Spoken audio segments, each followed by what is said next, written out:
Good morning friends, सभी लोगों का स्वागत है आपके अपने YouTube channel Krishna study zone में। दोस्तों आज हम बात करने वाले हैं इस सेशन में अभी तक 28 दिसंबर से जितने भी पेपर हुए हैं दोस्तों सीटेट के, उसके जितने भी मेमोरी बेस्ड क्वेश्चन दोस्तों जो हमको मिले हैं, उसके आधार पर मैं ये आप लोगों के लिए पेडागोजी का सेशन लेके आया हूँ, जो आपके लिए आने वाले एग्ज़ाम्स के लिए जितने भी दो लोग हैं दोस्तों विद्यार्थी, उनके लिए बहुत ही महत्वपूर्ण होने वाला है दोस्तों। तो जल्दी से सेशन से जुड़ जाइए दोस्तों। और जिन लोगों का भी एग्ज़ाम अभी है दोस्तों, वो लोग अपनी तैयारी अच्छे से करें और उसमें हम आपका पूरा पूरा साथ देंगे दोस्तों। तो बस इतना ही कहना चाहेंगे कि जो लोग भी दोस्तों चैनल पर नए हैं, चैनल को सब्सक्राइब करना ना भूलें दोस्तों, और वीडियो को लास्ट तक देखें ताकि आपको आने वाले एग्ज़ाम्स के लिए दोस्तों बहुत ही अच्छी जो भी है, ठीक है, सहायता मिल सके। तो चलिए आज का सेशन स्टार्ट करते हैं दोस्तों। तो देखिए मैंने इसमें जो क्वेश्चन सॉल्व किया है दोस्तों, यानी कि शामिल किया है, वो मैंने मेमोरी बेस्ड क्वेश्चन जितने भी रहे हैं दोस्तों, जो भी हमको मिल पाया है, मैंने उसको इसमें पूरा 28 जनवरी से लेकर के 28 दिसंबर से लेकर के 13 जनवरी तक के जितने भी क्वेश्चंस हो पाए दोस्तों, मैंने उसको शामिल किया है। ठीक है, तो चलिए आज का ये सेशन स्टार्ट करते हैं दोस्तों।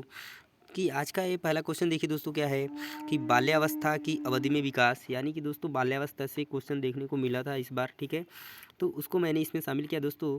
तो देखिए इसमें ऑप्शन आपको अलग मिल सकते हैं। ठीक है, तो क्वेश्चन का आंसर दीजिए दोस्तों। फर्स्ट क्वेश्चन का आंसर क्या होगा? बाल्यावस्था की अवधि में विकास क्या होता है दोस्तों? कि धीमी गति से होता है एवं उसे मापा नहीं जा सकता, या बहुस्तरीय और मिश्रित होता है, में केवल परिमाणात्मक परिवर्तन होते हैं, या अनियमित और असंबद्ध होता है। तो इस चीज़ को बताना है। तो चलिए इस क्वेश्चन देखिए, इस क्वेश्चन में इसी तरीके के क्वेश्चन और ऑप्शन भी शायद आपको इसी तरीके के देखने को मिले होंगे। जो लोग भी एग्ज़ाम दिए होंगे दोस्तों, शायद उनको याद भी होगा। ठीक है, तो इस तरीके के क्वेश्चन थोड़ा सा आपको टिपिकल मिले हैं। ठीक है, मॉडरेट, इजी टू मॉडरेट मिले हैं। ठीक है, जैसा कि आप लोग एनालिसिस में देख चुके होंगे दोस्तों। तो चलिए इस क्वेश्चन का आंसर दीजिए। इस क्वेश्चन का आंसर क्या हो जाएगा दोस्तों? तो ये क्या होता है? बहुस्तरीय होता है दोस्तों, बहुस्तरीय और मिश्रित होता है। इस चीज़ को आप लोग याद रखेंगे दोस्तों।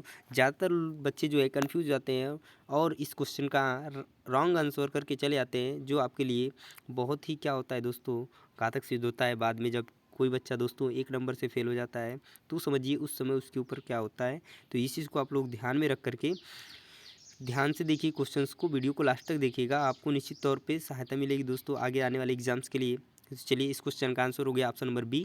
सेकंड क्वेश्चन आंसर देखिए दोस्तों, निकटस्थ विकास का क्षेत्र क्या है दोस्तों? यानी जेडपीडी की बात की गई दोस्तों, जोन ऑफ प्रॉक्सिमल डेवलपमेंट की बात की गई है। ठीक है, तो सबसे पहले आप लोग ये बता दीजिए दोस्तों, ये जो सिद्धांत दिया था वो किसने दिया था दोस्तों? इसके बारे में कौन बताया था? निकटस्थ विकास का क्षेत्र क्या है दोस्तों? कमेंट में आप लोग जरूर बताइएगा, और इस क्वेश्चन का आंसर भी दीजिए कि क्या है। तो ऑप्शन को ध्यान से पढ़िए और क्वेश्चन का आंसर दीजिए दोस्तों। तो इसका जो राइट आंसर हो जाएगा दोस्तों, देखिए फर्स्ट ऑप्शन है कि बच्चों के वर्तमान स्तर पर स्वतंत्र प्रदर्शन और वयस्क व अधिगम कौशल वाले समकक्षियों की सहायता से बच्चों द्वारा उपार्जित किए जाने वाले प्रदर्शन के मध्य का क्षेत्र। देखिए दोस्तों, और दूसरा देखिए, विभिन्न प्रकार के कार्य जो कि अपनी आयु के अनुसार बच्चे को करने चाहिए परंतु वह नहीं कर सकती, या फिर वह प्रक्रिया जिसमें शुरू में विभिन्न समझ वाले दो व्यक्ति समान समझ पर पहुंचते हैं, या वह प्रक्रिया जिसमें बच्चे समाज के वयस्क पदों सदस्यों द्वारा निर्धारित विधि से कार्य करते हैं। तो देखिए दोस्तों, इसका जो राइट आंसर होगा, आपको एक चीज़ बता दें, जेडपीडी क्या होता है दोस्तों? आपका वर्तमान स्तर मान लीजिए यहाँ पे है। ठीक है, यानी कि आप 80 नंबर ला रहे हैं किसी भी चीज़ में, तो उस चीज़ को 90, ये 90 है, मान लीजिए आपको 90 तक लाने के लिए जो इसके बीच का जो क्षेत्र है दोस्तों ना, यही क्या कहलाता है? जेडपीडी होता है दोस्तों। यही होता है निकटस्थ विकास का क्षेत्र। तो इस तरीके से आप समझ सकते हैं कि इसका जो आंसर कौन सा बनेगा दोस्तों, कौन सा ऑप्शन आपके लिए राइट हो सकता है। तो अगर पहला आप ऑप्शन पढ़ते हैं कि बच्चों के वर्तमान स्तर पर स्वतंत्र प्रदर्शन और वयस्क व अधिक कौशल वाले समकक्षों की सहायता से बच्चे द्वारा उपार्जित किए जाने वाले प्रदर्शन के मध्य का क्षेत्र, तो इसका जो राइट आंसर हो जाएगा दोस्तों, ऑप्शन नंबर ए जो हो जाएगा इस क्वेश्चन के लिए राइट आंसर हो जाएगा।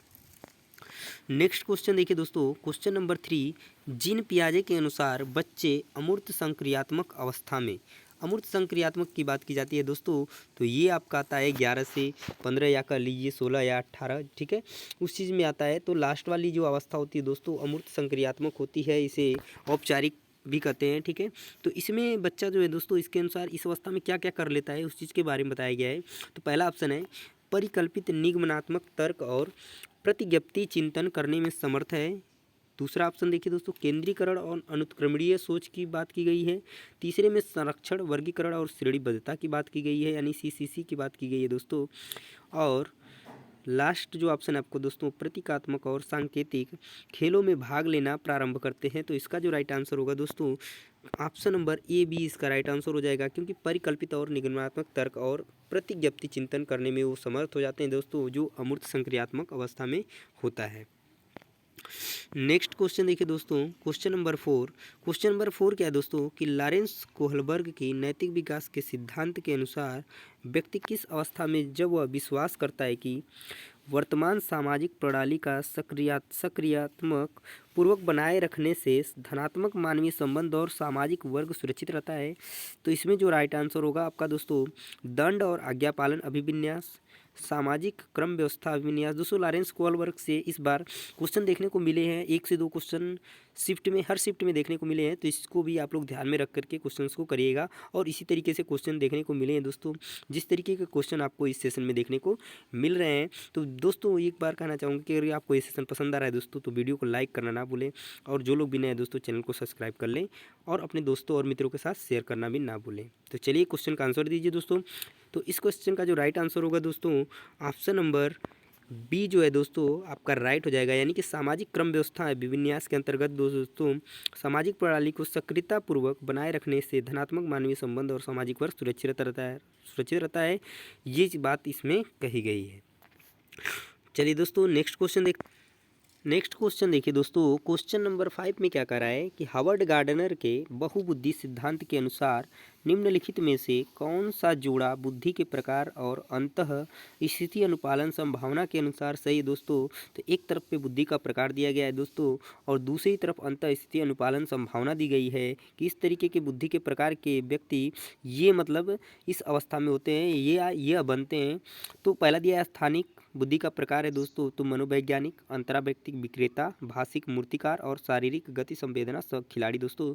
तो शारीरिक गति संवेदना की बात कर दी गई दोस्तों। तो यहाँ पर तो आप आँख बंद करके भी आंसर लगा सकते हैं दोस्तों, कि इसका जो राइट आंसर हो जाएगा दोस्तों ऑप्शन नंबर डी, यानी कि अगर शारीरिक गति संवेदना की बात की जाए दोस्तों, तो वो खिलाड़ी होता है, और यही आपका आंसर राइट होगा दोस्तों। नेक्स्ट क्वेश्चन की तरफ चलते हैं दोस्तों, क्वेश्चन नंबर 6 में क्या कहा गया है दोस्तों। तो लेव वाइगस्की से क्वेश्चन इस बार देखने को बहुत ज़्यादा मिले हैं दोस्तों। सबसे ज़्यादा अगर बात की जाए तो लेव वाइगस्की से क्वेश्चन देखने को मिले हैं। इस चीज़ को आप लोग ध्यान में रख करके इनके टॉपिक को क्लियर करिएगा दोस्तों। और जो लोग भी दोस्तों नए हैं वो लोग चैनल को सब्सक्राइब करना ना भूलें दोस्तों। और बताना चाहेंगे, यदि आप चाहते हैं इसका PDF पाना, तो दोस्तों टेलीग्राम चैनल पे जुड़ना ना भूलें, ठीक है। कृष्णा स्टडी जोन के नाम से आप सर्च कर सकते हैं, तो वहाँ पे आप चैनल पे जुड़कर इसका PDF पा सकते हैं। चलिए नेक्स्ट क्वेश्चन देखिए दोस्तों, लेव वाइगस्की के अनुसार बच्चों के संज्ञानात्मक विकास में भाषा की एक महत्वपूर्ण भूमिका है। बच्चे भाषा अधिग्रहण यंत्र द्वारा भाषा सीखते हैं दोस्तों। भाषा अधिग्रहण यंत्र की बात की दोस्तों, इस चीज़ को भी बताएंगे कि इसको कौन दिया है दोस्तों, कमेंट में ज़रूर बताएं कि भाषा अधिग्रहण यंत्र जो है दोस्तों किसने दिया है, किसने इस चीज़ पे चर्चा की है दोस्तों, किसने इसके बारे में बताया है। ऑप्शन देखिए दोस्तों, नेक्स्ट, बच्चों का संज्ञानात्मक विकास चरणों में होता है या स्कीमा के परिपक्वन से बच्चों में संज्ञानात्मक विकास अग्रसर होता है दोस्तों। तो ये जीन पियाजे की बात है, इस चीज़ को भी आप लोग ध्यान रखेंगे। अगर स्कीमा कहीं वर्ड आता है दोस्तों, तो इस पर आप लोग जीन पियाजे को आँख बंद करके ट्रिक कर सकते हैं। तो इसका जो राइट आंसर हो जाएगा दोस्तों ऑप्शन नंबर ये, इन्होंने लेव वाइगस्की ने में भाषा, संस्कृति और समाज की बात की दोस्तों, और इसमें बच्चों के संज्ञानात्मक विकास में भाषा की एक महत्वपूर्ण भूमिका है। ये इस क्वेश्चन का राइट आंसर हो जाएगा। नेक्स्ट क्वेश्चन देखिए दोस्तों, नेक्स्ट क्वेश्चन में क्या है, क्वेश्चन नंबर 7, एक प्रगतिशील शिक्षा में शिक्षण अधिगम प्रक्रिया के दौरान अधिगमकर्ताओं का मूल्यांकन क्या है दोस्तों। एक प्रगतिशील शिक्षा किसने दी है दोस्तों, इस चीज़ को भी आप लोग बताएंगे कमेंट में, ठीक है। अगर आप तैयारी कर चुके हैं दोस्तों, तो आप लोग फटाफट इस क्वेश्चन का आंसर दीजिए। एक क्वेश्चन में 2 या 3 क्वेश्चन आपको तैयारी करने के साथ साथ मिलेगा दोस्तों, इस चीज़ को आप लोग याद रखिएगा दोस्तों।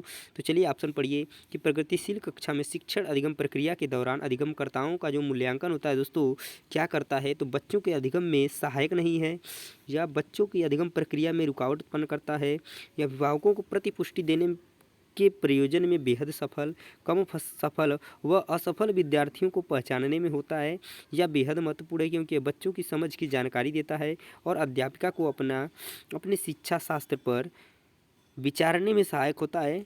तो किस चीज़ के लिए होता है दोस्तों, इस चीज़ को बताना है कि विद्यार्थियों का जो अधिगमकर्ताओं का मूल्यांकन होता है वो किस में होता है दोस्तों। तो इसका जो राइट आंसर होगा दोस्तों, इस देखिए इस क्वेश्चन में ज़्यादातर बच्चे जो होंगे बहुत ही गलत 99% लगभग लोग गलत आंसर करके आएंगे दोस्तों, क्योंकि इस क्वेश्चन का जो थोड़ा सा आंसर है दोस्तों घुमावदार है। यानी कि इस क्वेश्चन का जो राइट आंसर होगा दोस्तों, ऑप्शन नंबर 4 जो है दोस्तों करेक्ट आंसर हो जाएगा। क्योंकि अगर इसकी बात की जाए दोस्तों, तो किस तरीके से होगा कि जो अधिगमकर्ताओं का मूल्यांकन है दोस्तों वो किस तरीके से है, तो इस चीज़ को आप लोग ध्यान में अगर रखते हैं, ठीक है, तो ये आपको ध्यान में रखना होगा कि क्या है, अभिभावकों को पुष्टि देने के प्रयोजन में होता है दोस्तों, नहीं। ये इसलिए महत्वपूर्ण होता है दोस्तों क्योंकि यह बच्चों की समझ की जानकारी देता है कि बच्चा अभी तक कहाँ तक समझ पाया है, किस चीज़ की जानकारी में वो कहाँ तक है, ठीक है, ताकि अध्यापिका को अपने शिक्षा शास्त्र पर विचारने में सहायक हो, ताकि वो आगे किस तरीके की शिक्षा प्रदान करे कि ताकि बच्चे जो है कि और आगे जा सके, ठीक है। तो ये चीज़ है, ठीक है, इस चीज़ को आप लोग ध्यान में रखेंगे। चलिए देखते हैं नेक्स्ट क्वेश्चन। नेक्स्ट क्वेश्चन क्या कर रहा है दोस्तों, नेक्स्ट क्वेश्चन देखिए दोस्तों, क्वेश्चन नंबर 8 कि कक्षा में सभी लिंगों में जेंडर रूढ़िवादिता कम करने और विकास के विस्तार की संभावनाओं को बढ़ाने के लिए प्रभावशाली पद्धति कौन सी है दोस्तों। तो ऑप्शन नंबर 1 देखिए दोस्तों कि लिंगों के जैविक अंतरों की उपेक्षा करना और उन्हें अस्वीकार करना, या समाज में चित्रित लिंग भूमिकाओं को प्रबल करना, एक ही लिंग की योग्यता समूह बनाना, या क्रियाकलाप के लिए मिश्रित लिंग समूह बनाना और विचार विमर्श को प्रोत्साहित करना। तो इसका जो राइट आंसर हो जाएगा दोस्तों, ऑप्शन नंबर 4 में दिया है दोस्तों कि मिश्रित लिंग समूह बनाना, यानी लिंगों में कोई भेदभाव नहीं करना दोस्तों, सभी को एक साथ लेकर के चलना और विचार विमर्श करना, ये आपका राइट आंसर हो जाएगा और यही आपकी प्रभावशाली पद्धति भी होगी, ठीक है। इस चीज़ को आप लोग याद रखेंगे। नेक्स्ट क्वेश्चन देखिए दोस्तों, क्वेश्चन नंबर 9 देखिए दोस्तों, सॉरी 9 क्या है कि अध्यापकों को कक्षा में बहुभाषीयता को समझना चाहिए दोस्तों, किसके रूप में समझना चाहिए, एक गुण और साधन, एक रुकावट, एक समस्या, या एक व्यवस्थागत मुद्दा। देखिए दोस्तों बहुभाषिकता से बात की जाए तो क्वेश्चन आपको देखने को मिला था इस बार, ठीक है, और हर शिफ्ट में मिला है दोस्तों, ऐसी बात नहीं है, बस आपको थोड़ा सा लैंग्वेज थोड़ा सा चेंज मिलेगा, ठीक है। तो इसलिए मैंने इसको आपको इस सेशन में शामिल किया दोस्तों, इस क्वेश्चन को, और एक बेहतर ढंग से, ताकि इसी तरीके के आपको ऑप्शन देखने को मिलेंगे अगर समाज बहुभाषिकता की बात की जाएगी दोस्तों। तो इसका जो राइट आंसर हो जाएगा ऑप्शन नंबर 1, यानी बहुभाषीयता को दोस्तों हमेशा एक साधन के रूप में, संसाधन के रूप में, या गुण के रूप में, इस तरीके से ऑप्शन आपको मिल सकते हैं, तो आप आँख बंद करके ट्रिक कर सकते हैं। नेक्स्ट क्वेश्चन देखिए दोस्तों, क्वेश्चन नंबर 10, बाल केंद्रित शिक्षा से भी क्वेश्चन आपको देखने को मिले हैं दोस्तों इस बार, ठीक है। तो बाल केंद्रित कक्षा वह है जिसमें अध्यापक केवल पाठ्यपुस्तक की बात की गई दोस्तों। तो यहाँ पर अगर बाल केंद्रित की बात की जाए दोस्तों, तो ये केवल पाठ्यपुस्तक पे निर्भर नहीं होगा दोस्तों। अध्यापक बच्चों को उनकी क्षमता के वर्गीकृत तो बिल्कुल नहीं करना है, बच्चों के व्यवहार को निर्देशित करने के लिए अध्यापक पुरस्कार और दंड की बात कर दी गई दोस्तों। इस तरीके से आप आंसर को एलिमिनेट करके भी कर सकते हैं दोस्तों, और पीछे जब हमने जो तरीका अपनाया दोस्तों उसको भी आप कर सकते हैं।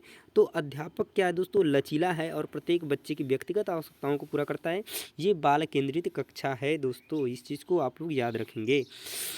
सेशन आपको पसंद आ रहा है तो दोस्तों लाइक करना ना भूलें और चैनल को सब्सक्राइब कर लीजिए जो लोग भी नए हैं और आगे की वीडियोस देखना चाहते हैं दोस्तों, और पीछे भी जो हमने इंपॉर्टेंट वीडियोस दिए हैं दोस्तों उसको भी आप चेक कर सकते हैं जाके, ठीक है।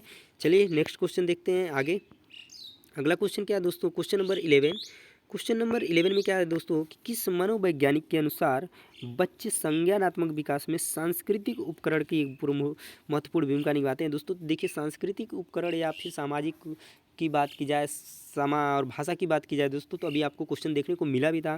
तो वहाँ पे सबसे पहले जो नाम आता है दोस्तों लेओ वाइगस्की का आता है, ये चीज़ आप लोग याद रखिए। यहाँ पे आपको आंसर में खोजने की ज़रूरत नहीं दोस्तों, जहाँ पर भी लेओ वाइगस्की आ जाए उसको आप आँख बंद करके ट्रिक कर सकते हैं, ठीक है। चलिए देखते हैं नेक्स्ट क्वेश्चन क्या है दोस्तों।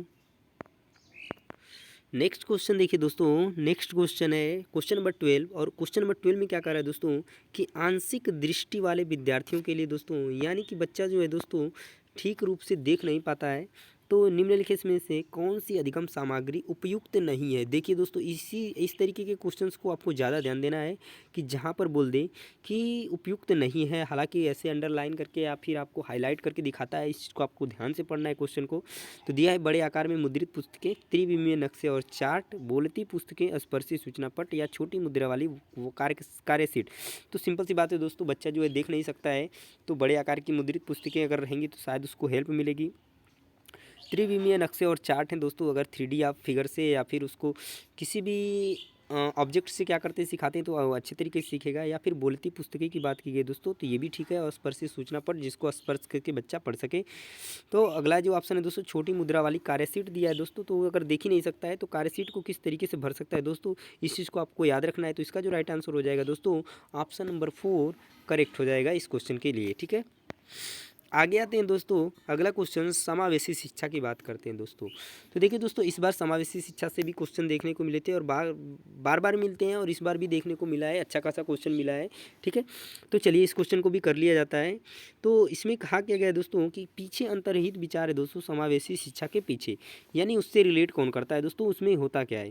तो इस क्वेश्चन का जो पढ़िए दोस्तों ऑप्शन, पहला ऑप्शन है कि बच्चों को उनकी योग्यता के आधार पर पृथक करना और सामाजिक व्यावसायिक प्रशिक्षण का प्रबंध करना। तो ये तो नहीं होगा दोस्तों क्योंकि पृथक करने की बात कर दी गई है। ठीक है, अगला देखिए दूसरा क्या है, तो पहला गलत हो गया दोस्तों। दूसरा क्या है, बच्चों की अक्षमताओं के आधार पर उनकी सीमाओं की पहचान करने के लिए नामांकित करना। या फिर दिया है अलग अलग अक्षमताओं वाले बच्चों के लिए विशिष्ट की बात कर दी गई दोस्तों, यहाँ पर भी गलत है। ठीक है, और दार्शनिकता की सभी बच्चों को नियमित विद्यालय में समान शिक्षा पाने का अधिकार, ये आपका राइट आंसर हो जाएगा दोस्तों, ये भी गलत हो जाएगा।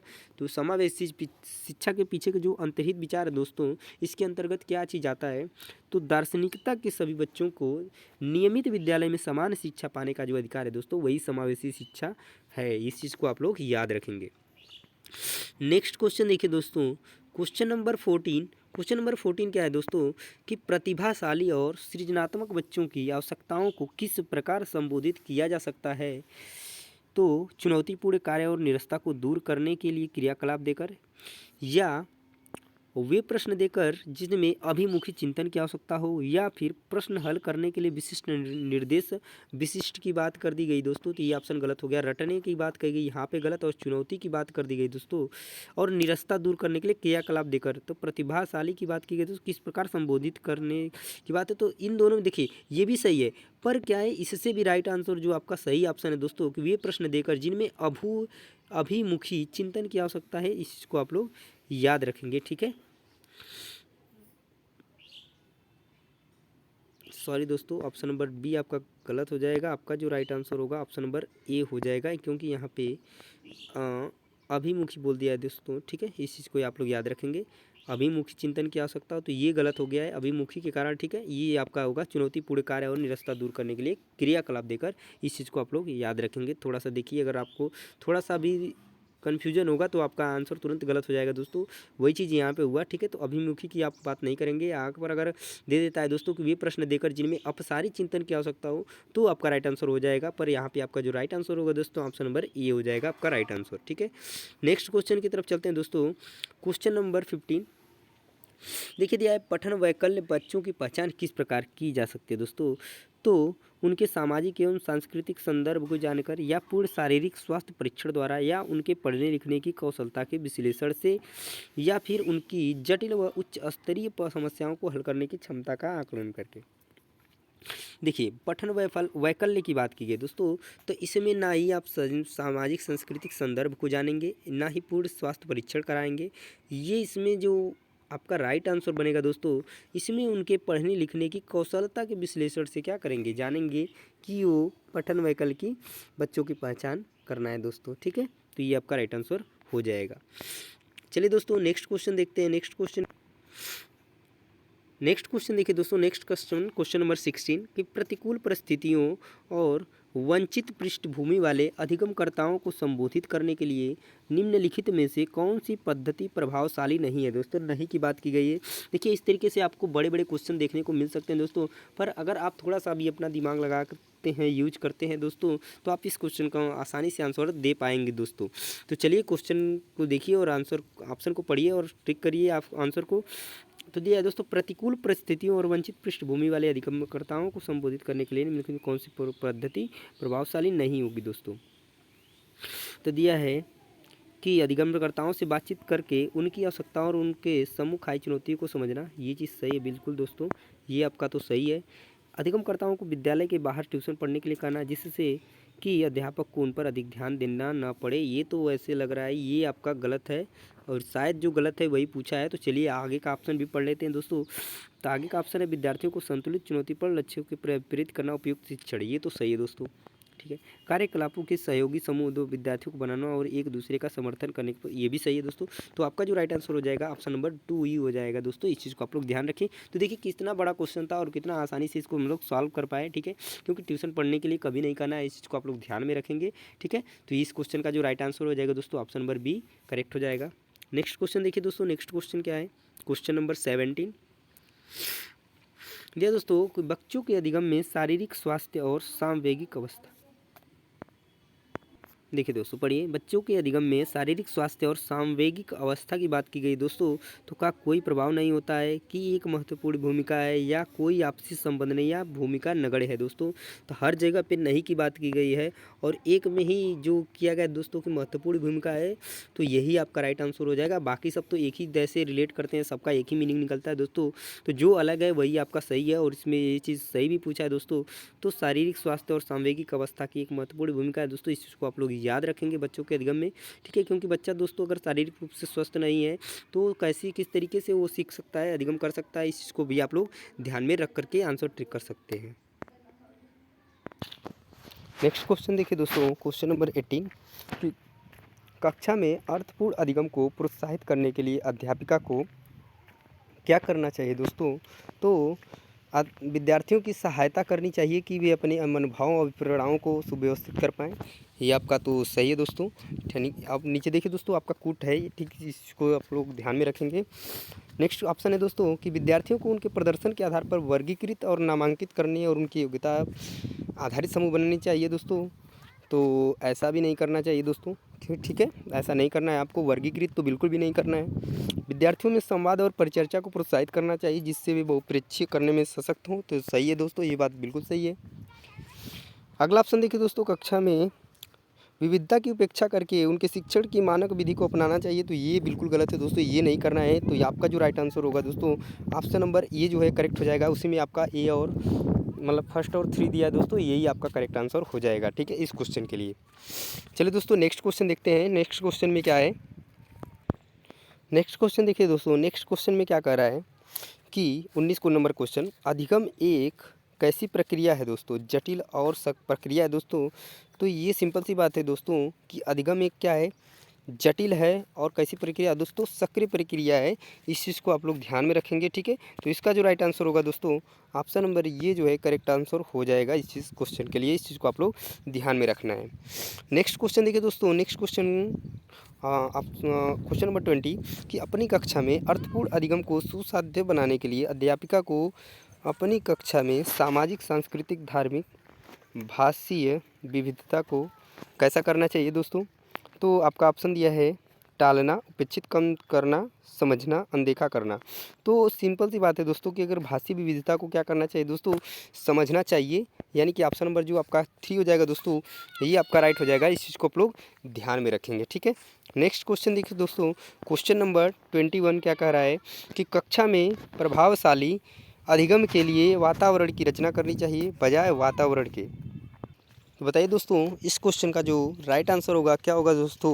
तो पहला ऑप्शन है कि सहयोगिक, प्रतिस्पर्धिक, ठीक है, प्रतिस्पर्धिक, सहयोगिक, भयावह, सुसाधमक और प्रतिस्पर्धिक और सुसाध्यक। तो किस तरीके से होनी चाहिए दोस्तों कक्षा में प्रभावशाली अधिगम के लिए वातावरण की रचना करनी चाहिए बजाय।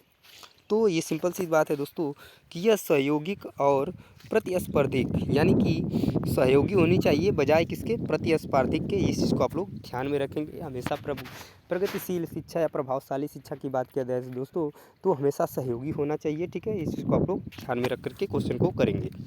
नेक्स्ट क्वेश्चन देखिए दोस्तों, क्वेश्चन नंबर 22 कि निम्नलिखित में से कौन सा उदाहरण विद्यार्थियों को अधिगम के लिए अभिप्रेरित करने के लिए प्रभावशाली पद्धति है दोस्तों। इस क्वेश्चन का आंसर दीजिए। तो पहला दोस्तों पाठ उपलब्ध कराना, ठीक है, विशेषकर जब विद्यार्थी कोई नया कौशल सीख रहे हो या फिर सीखने से ज़्यादा कार्य पूर्ण करने पर बल देना, या फिर वे कार्य देना जो बहुत सरल हो, या फिर प्रतियोगिता के लिए बहुत से अवसर उत्पन्न कराना। तो सबसे जो होगा दोस्तों उदाहरण दिया है दोस्तों कि अधिगम के लिए अभिप्रेरित करने की बात की गई दोस्तों। तो अभिप्रेरित कब होंगे बच्चे, जब उनको प्रतियोगिताओं की बात नहीं की गई दोस्तों, पाठ कराने की बात की गई है। ठीक है, प्रतियोगिता के लिए प्रतियोगिता कराना ही नहीं दोस्तों, इस चीज़ को आप लोग ध्यान में रखेंगे। तो आपका जो राइट आंसर होगा दोस्तों, को पाठ उपलब्ध कराना, जब विशेषकर जब कोई नया चीज़ सीख रहा है दोस्तों, तो उसमें पाठ यानी कि थोड़ी सी हेल्प करने की आवश्यकता है दोस्तों, चाहे वो किसी तरीके से की जाए। ठीक है, इस चीज़ को आप लोग ध्यान में रखेंगे। तो इसका जो राइट आंसर होगा दोस्तों, ऑप्शन नंबर ए हो जाएगा। ठीक है, नेक्स्ट क्वेश्चन देखिए दोस्तों। क्वेश्चन नंबर 23 कि बच्चों के चिंतन के विषय में निम्नलिखित में कौन सा कथन सही नहीं है, इस चीज़ को ध्यान रखिएगा। क्वेश्चन जो क्या है दोस्तों, निगेटिव है, इस चीज़ को आप लोग ध्यान में रख के करके क्वेश्चन को सॉल्व करेंगे। ठीक है, इस चीज़ को आप लोग हमेशा ध्यान में रखिएगा जब भी क्वेश्चन को पढ़िएगा।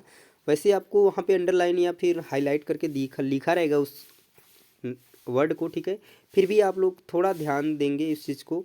ठीक है, कि क्वेश्चन नेगेटिव है या पॉजिटिव, तभी आप क्वेश्चन का आंसर सही कर सकते हैं, नहीं तो आपका आंसर गलत हो सकता है। ठीक है, तो क्वेश्चन नंबर देखिए, इसका जो ऑप्शन पढ़िए, बच्चे अपने आसपास की विविध घटनाओं के बारे में स्वयं अपने सिद्धांतों की रचना करते हैं। बिल्कुल बात सही है। ठीक है, बच्चे प्रत्ययों को स्वयं नहीं सोच सकते और अध्यापक की मूल भूमिका है उन्हें जानकारी उपलब्ध कराना है, ये चीज़ गलत है दोस्तों, ऐसा नहीं है। बच्चे अपने आसपास की विविध घटनाओं के बारे में सक्रियतापूर्वक सोचने की और उनमें सुनिश्चित करने की लालसा होती है, इस बात बिल्कुल सही है दोस्तों। जिन पियाजे साहब ने इस चीज़ को बताया है। ठीक है, कि नन्हे वैज्ञानिक उन्होंने इसीलिए कहा है ताकि वे क्या करते हैं, छानबीन करने होते हैं। इस चीज़ को आप लोग ध्यान में रखेंगे। क्वेश्चन ऑप्शन नंबर 4 क्या है दोस्तों, कि बच्चे अपने आसपास की वस्तुओं को जानने के लिए जन्मजात जिज्ञासु होते हैं, ये बात भी बिल्कुल सही है दोस्तों, जॉन डीवी ने कहा है। ठीक है, इस चीज़ को आप लोग ध्यान में रखेंगे। या इसका आप कह लीजिए कि जो हमारे नॉन चॉम्स्की जी हैं वो लोग वो कहते हैं। ठीक है, इस चीज़ को कि बच्चे जो होते हैं दोस्तों जन्मजात जो होते हैं, भाषा अर्जन यंत्र वाली जो बात थी दोस्तों, इस चीज़ को आप लोग ध्यान रखेंगे। उसके साथ जो है कि वे पैदा होते हैं, इस चीज़ को आप लोग ध्यान में रखेंगे। चलिए दोस्तों, नेक्स्ट क्वेश्चन देखते हैं। नेक्स्ट क्वेश्चन क्या है, क्वेश्चन नंबर देखिए दोस्तों 24। क्वेश्चन नंबर 24 में क्या है कि बच्चों का विद्यालय में असफल होना प्रस्तावित करता है कि वंचित पृष्ठभूमि वाले बच्चों में अधिगम का सामर्थ्य नहीं होता है। ठीक है, कि विद्यालय इन बच्चों की आवश्यकताओं और रुचियों की पूर्ति करने में समर्थ नहीं है। ठीक है, और साबित करता है कि इन बच्चों में आनुवंशिक पैदाइशी कमियां हैं और इन्हें विद्यालय से निकाल देना चाहिए। या सूचित करता है कि अब गाँवों में अपने बच्चों के अधिगम में सहायता करने का सामर्थ्य नहीं है। तो ये चीज़ नहीं है दोस्तों, ये इसमें क्या है कि इसका जो राइट आंसर हो जाएगा दोस्तों, ऑप्शन नंबर बी हो जाएगा। ये निर्दिष्ट करता है कि विद्यालय इन बच्चों की आवश्यकताओं की रुचियों की पूर्ति करने में समर्थ नहीं है। ये चीज़ आप लोग ध्यान में रखिए, ये इसका राइट आंसर हो जाएगा।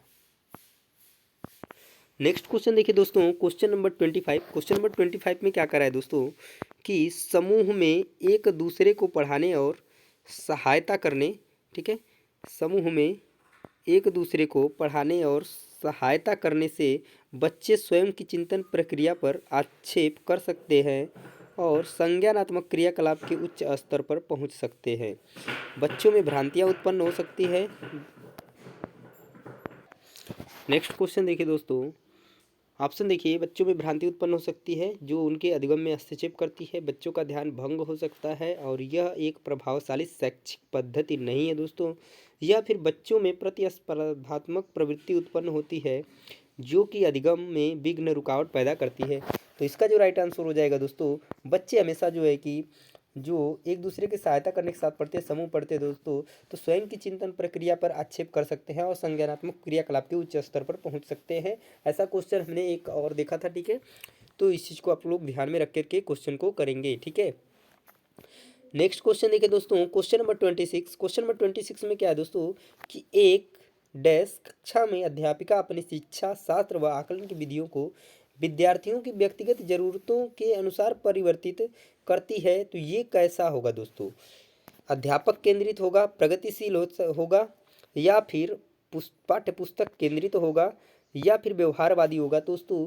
तो ये ऐसी जो कक्षा होगी दोस्तों, प्रगतिशील कक्षा कहलाएगी। इस चीज़ को आप लोग ध्यान में रखेंगे। ठीक है, नेक्स्ट क्वेश्चन देखिए दोस्तों, नेक्स्ट क्वेश्चन क्या है, नेक्स्ट क्वेश्चन देखिए दोस्तों, क्वेश्चन नंबर 27।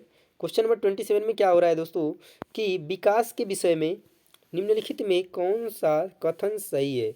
तो बच्चों के विकास में बहुत सी सांस्कृतिक विविधताएं होती है, संसार में सभी बच्चों का विकास एक ही क्रम और सुनिश्चित समय से होता है, ये चीज़ गलत है दोस्तों। एक ही समय से नहीं होता है, एक ही क्रम में होता है, ये चीज़ बात सही है।